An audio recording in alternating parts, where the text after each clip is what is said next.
Resulta que hay un salto desde la infancia en el proceso de la adolescencia y la juventud. Eso es como si yo le digo a esta bebé que está aquí adelante: vea, Juana, haga el favor y va y se toma el tetero y se acuesta. Lo calienta un poquito y se acuesta. Ella no lo va a hacer. Lo mismo pasa bíblicamente con la adolescencia y la juventud. Ahora, debido a la falta de formación bíblica en la etapa de la adolescencia y la juventud, encontramos un alto grado de inmadurez en las feminas, en las mujeres, durante su etapa de adolescencia y su etapa de adultez. Y por un lado, porque se llega a los extremos. Por un lado tenemos las jovencitas libertinas. Y uno le pregunta a una joven de esa: bueno, ¿usted qué sabía hacer? ¿Qué le responde? No, pues yo sé perrear. Una vez lo escuché decir a un adolescente: ¿qué sabes hacer? Se rió y me dijo: yo perreo sola, y me tiró el pasito ahí. También este tipo de mujer tiene una característica, y es que son hiper mega archi ultra triple doble tóxicas. Entonces, hoy en día le dice, por ejemplo, consiguen un novio y le dicen al novio: si usted me llega a terminar, me mato. Entonces te termina el tigre y en un momento de depresión vas y te suicidas. Ahí está el problema. No tenés ni cédula. Imagínate vos yéndote al infierno sin cédula. Una falta de respeto con el diablo eso, ¿no, Cisco?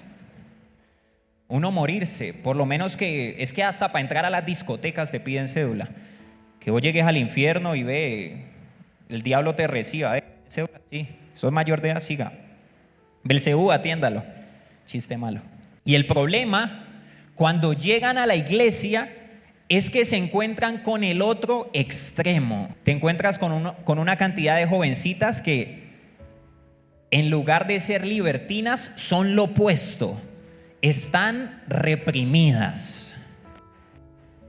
Son esas jovencitas que desde niñas les dijeron: todo es pecado, todo es pecado, todo está mal.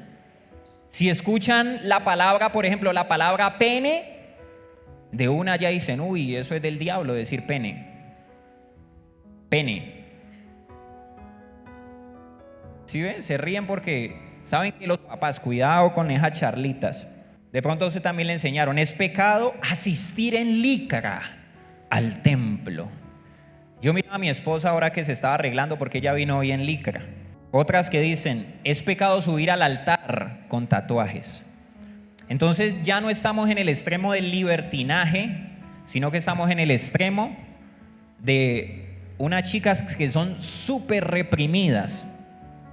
Y de pronto ni siquiera, porque escucha, así eran los papás, te sentás, lo voy a decir de forma muy grotesca, en la taza del baño a orinar y ni siquiera sabes para qué sirve eso.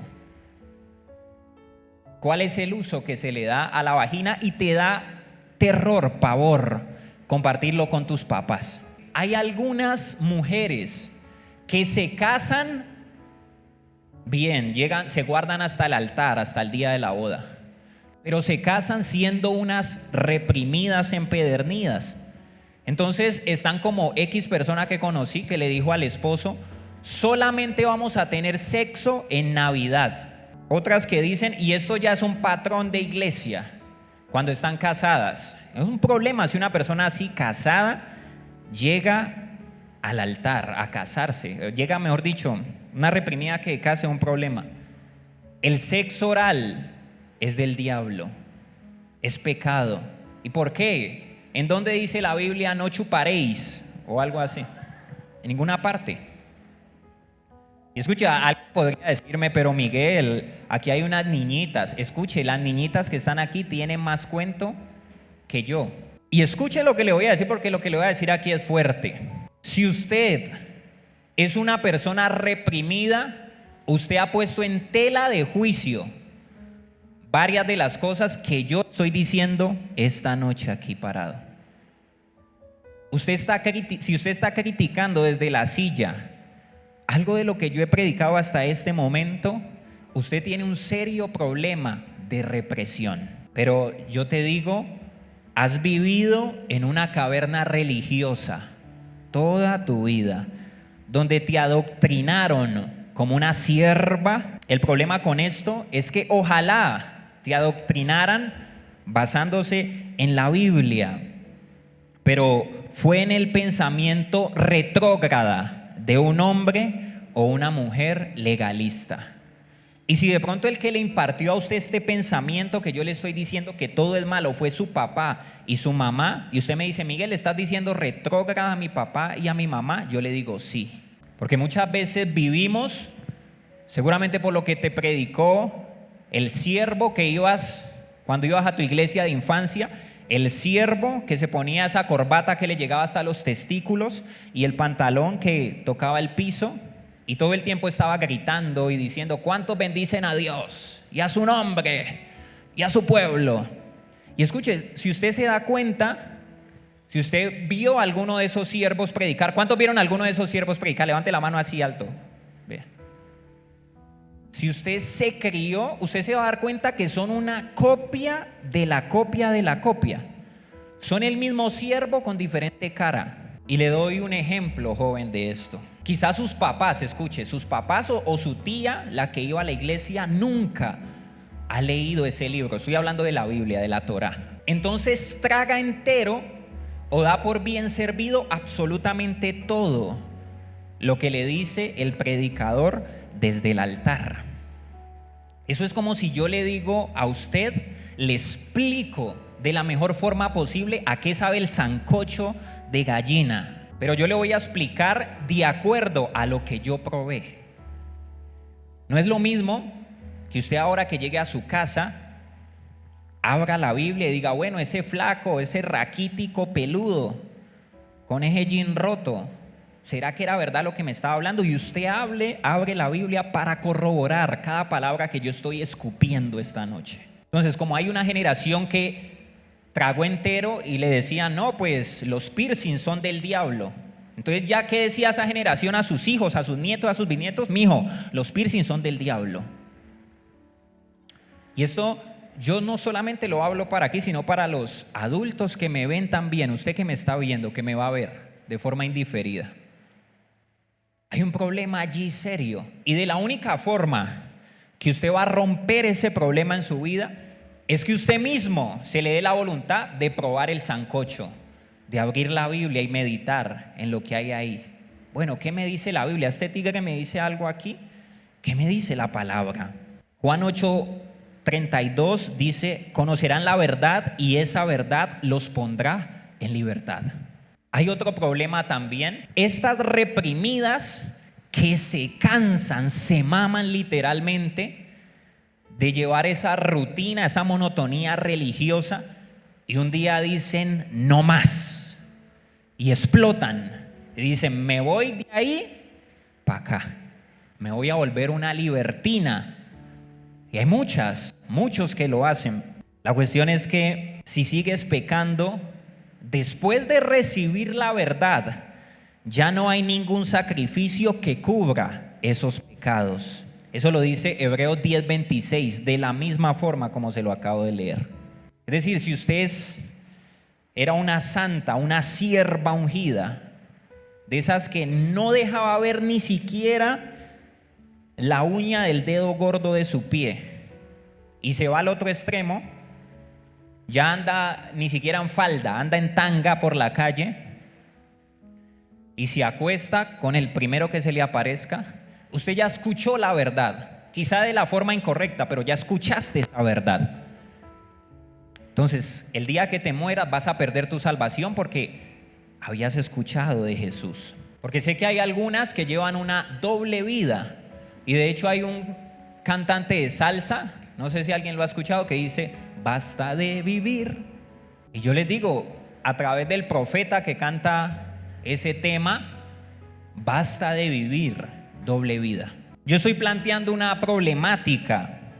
Usted, escuche, usted está en algún lado, a menos que usted me diga: Miguel, yo estoy en la mitad, yo tengo claro lo que dice la Biblia, yo soy íntegra, yo soy un tipo íntegro también.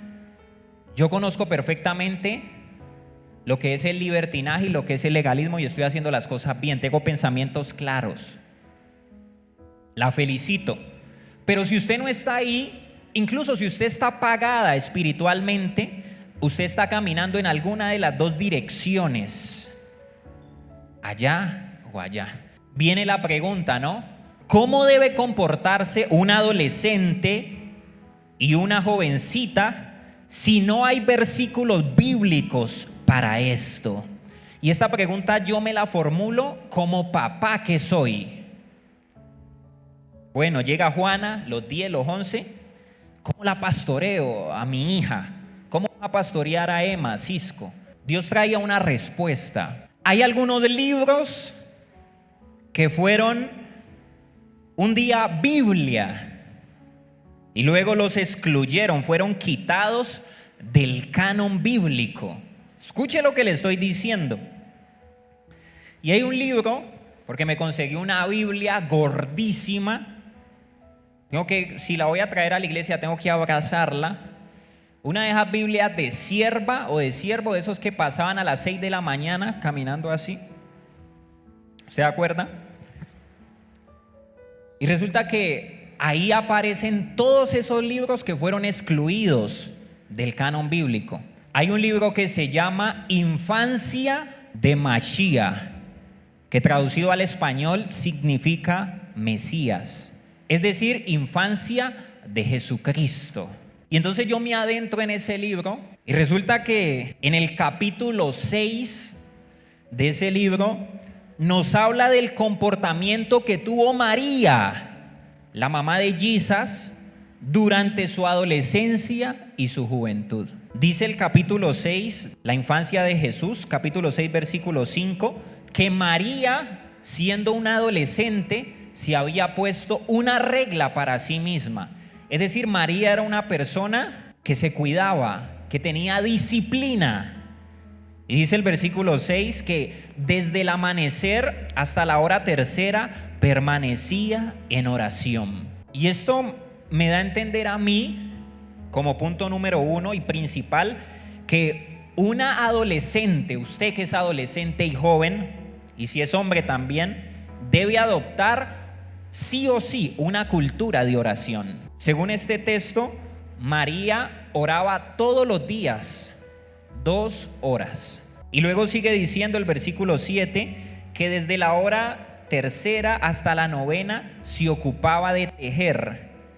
Y punto número 2, una jovencita debe trabajar. María trabajaba 6 horas diarias. Y luego sigue diciendo el versículo 10 que María era más sabia que sus compañeras en cuanto a la lectura de la Biblia. Es decir, meditaba más en la Biblia que sus compañeras. Punto número 3, una joven de ejemplo debe meditar en la Biblia. Estos 3 principios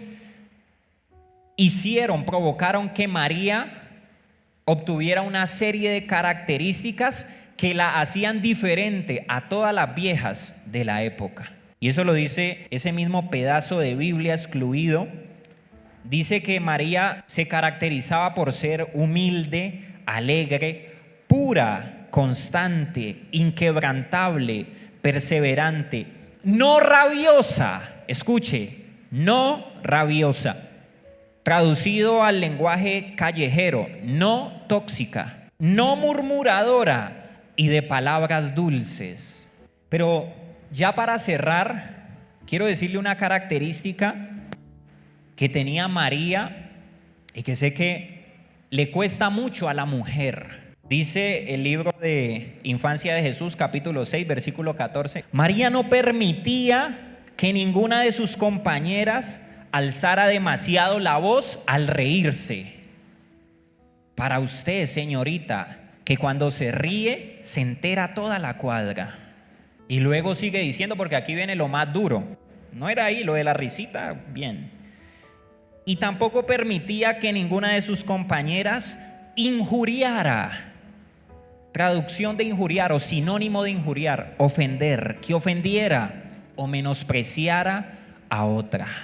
Y aquí le hablo a las mujeres, no hubiera venido hoy usted, a las mujeres que desde las sombras, cuando digo desde las sombras, es cuando usted está solo en su casa con sus papás o con su pareja, o cuando hace esos parchecitos de amigos y amiguis, que te sientas a blasfemar, a destripar, a torturar a otras personas. Concluyo con esto. María no era, escuche, ella no era una moneda al aire. Ella no fue elegida a la suerte para que fuera la mamá de Jesús. No fue una casualidad ni una mujer de buenas.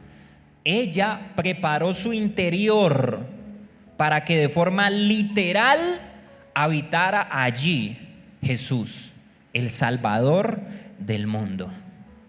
Mujeres, específicamente le hablo a las mujeres que están aquí. Preparen su interior para que allí un día pueda habitar el Espíritu Santo.